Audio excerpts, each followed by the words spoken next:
and welcome to our third episode of the CX Changers Talks, this time with Marshall Lager, who will introduce himself a little later after I do a little topical introduction. So today it's about one of the most used buzzwords, hyperpersonalization, which apart from the hyperbole around it, and that pun is definitely intended, what is it and what's its purpose? That's something that we want to get out of this discussion today.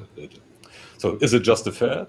After all, well, we have something like personalization since the 80s, just that we called it one-to-one marketing then. But then also we didn't have the technology to really scale for it, which we now have. So on the other hand, there's also an increasing demand for privatization, which is sort of at odds with personalization and hyper-personalization even. So let's discuss this a little. I'm welcoming Marshall Lager, a long-standing analyst in the CRM area. So pleasure to have you here. Thank you very much. And first, probably introduce yourself a little first. Of course. Well, thanks for having me, Thomas. The name, as you've heard, is Marshall Lager. I am an analyst, journalist, consultant, CRM generalist. I've been around the industry since about 2004. I started off with CRM Magazine, writing for them, then went independent for a while, then worked for a few analyst firms, most notably Informa and G2. And now I am semi-independent again, working with a couple of colleagues, like this guy over here, as one of the CRM evangelists. I cover a broad range of topics, and hyperpersonalization has always been one of them. It's been a matter of interest since before I got involved. It doesn't go away, and it evolves constantly.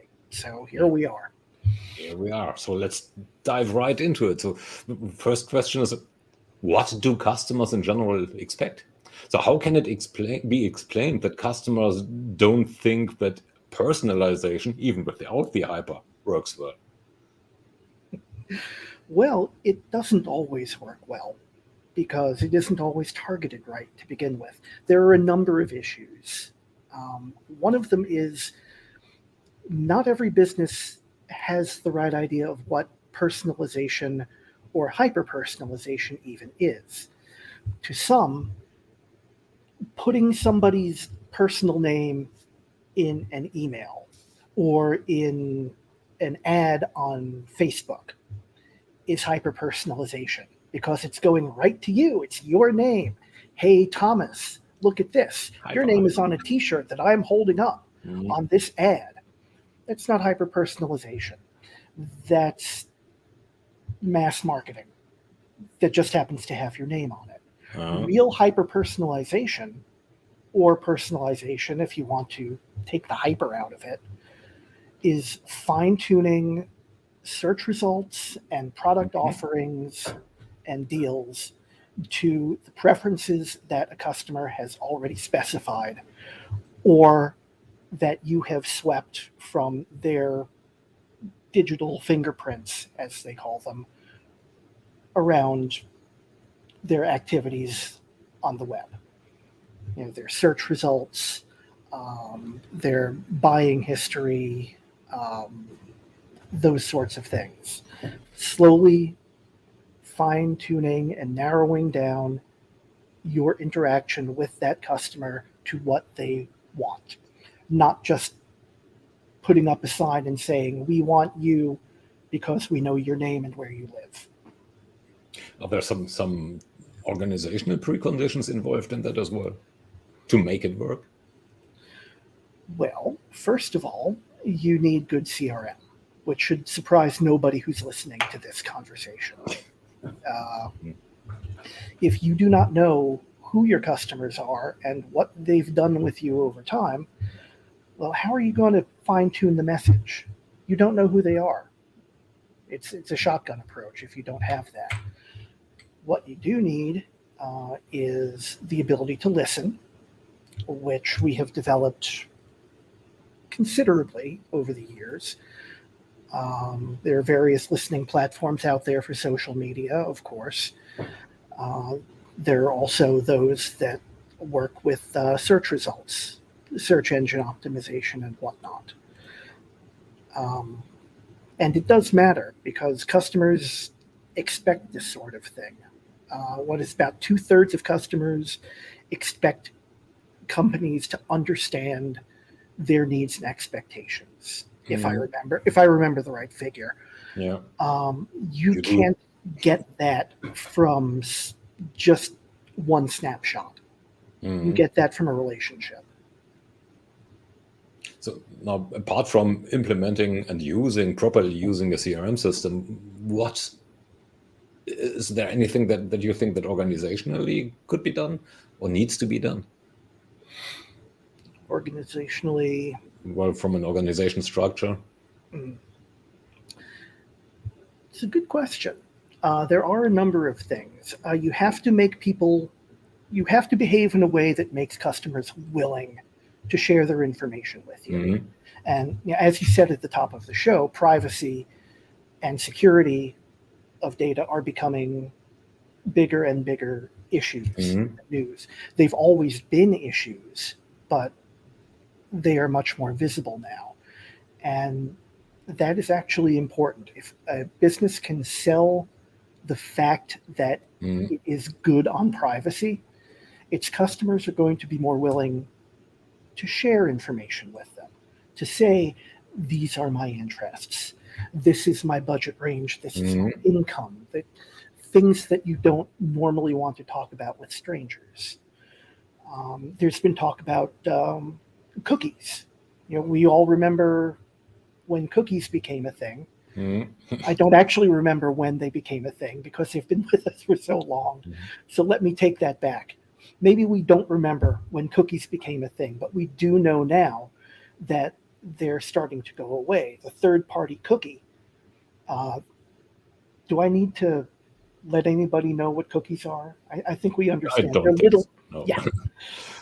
No cookie monsters around here. Yeah, good. Those are going away, again, because of privacy concerns. People do not want to be tracked unnecessarily or without their express permission. Getting away from use of third-party cookies ahead of the regulatory curve is important. And I say the regulatory curve because various laws are coming into effect and various policies that are making it unpleasant, illegal, impossible for businesses to continue to rely on them for information and tracking. I think that's a good thing. How to replace that then? So how to act in order that I trust you enough that you use that I allow you to use my data by actively giving it to you then? Trust doesn't happen overnight, Thomas. What happens is if you want to earn trust, you behave in a trustworthy manner. You can start small. When you engage with your customer for the first time, as you are doing your intake, you ask for certain basic information. And you can get certain more information as the result of your transactions. That goes well. Your customer should have more trust in you. You can ask for more information from them, usually in exchange for something else. Traditionally, it has been offering better rates, a better deal, special offers. That still works. It also helps when you can offer convenience.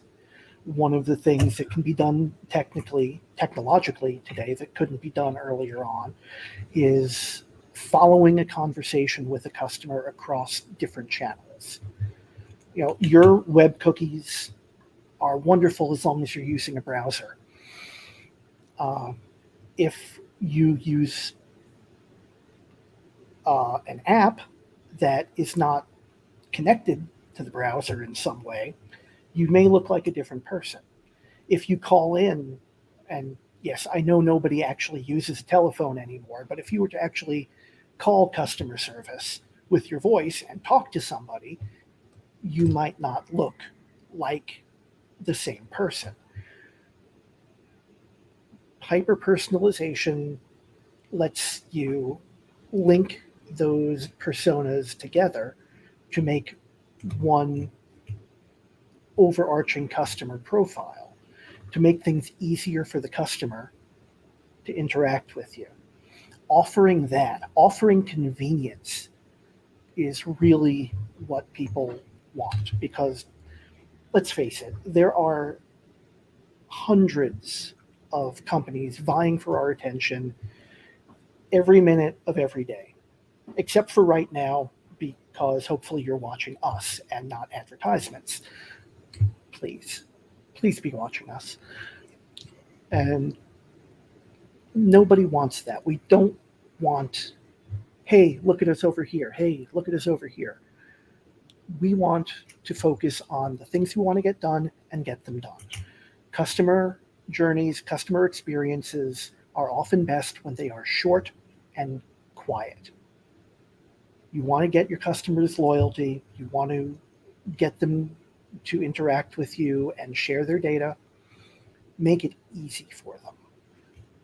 Don't make them have to chase you to do business with you.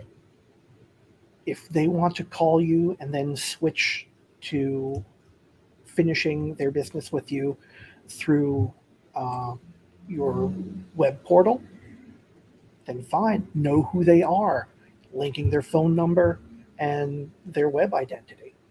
If they want to start with you through an app, but things get too confusing and they need help from an individual in customer service or sales, have that person in your organization be able to call them and not ask them for more information that they should already have. That is how you get that customer. That is the kind of personalization that customers really want. The personalization that allows convenience and ease. Okay, so in summary, so there convenience you just mentioned, simplicity for the client, getting them a good offer, and the part that you mentioned only fleetingly, don't bother selling off the data, right? Plus, absolutely no. Plus, do not sell it. Yeah. Don't share it for free either. Yeah, right. Yeah, that has been an issue. Well, yeah.